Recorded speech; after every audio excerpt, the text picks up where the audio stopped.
Il y a encore quelques jours, c'est tout sourire que Sébastien Courtois arpentait les couloirs du Justicia. Jamais sans ses lunettes de soleil, même jusque dans la salle d'audience, il a marqué le barreau bruxellois par ses nombreuses punchlines. En face de lui, il n'épargnait personne.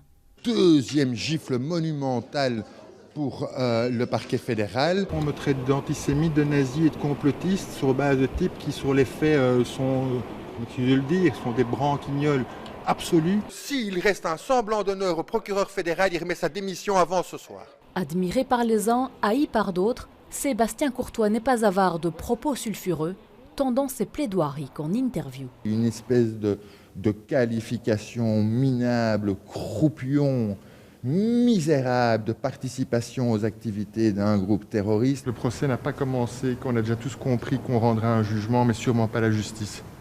Voilà, j'ai rien d'autre à dire. Un style qui lui est propre, salué par ses proches, abasourdi ce matin par son décès soudain. Maître Courtois était le Cyrano de Bergerac du palais. C'est un homme qui prenait des coups et qui savait en donner, mais uniquement dans l'intérêt de son client. Et puis c'était surtout un plaideur exceptionnel, flamboyant. C'était un homme qui vous emportait dans sa plaidoirie. C'était quelqu'un que personne ne pouvait encadrer.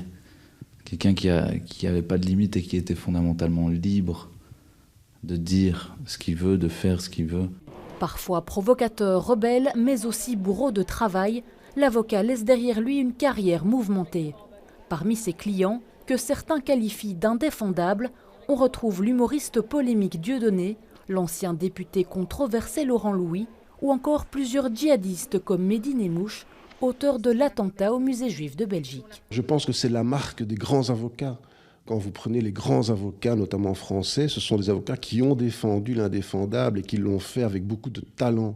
Et ça, c'était la marque de Sébastien Courtois. Il a marqué à différents niveaux, de par son style, de par les résultats qu'il a pu obtenir, car ça c'est aussi indiscutable, de par son investissement. Donc ça, libre à chacun d'en retirer ce qu'il veut. Moi, j'en garderai que le positif, parce qu'il y a quand même beaucoup de choses à retenir de ce côté-là. Sébastien Courtois était aussi l'un des avocats de Smaïl Farizi, accusé au procès des attentats de Bruxelles. Un important dossier qu'il laisse à ses collaborateurs. Sébastien Courtois a été retrouvé mort hier à son domicile. Il avait 48 ans.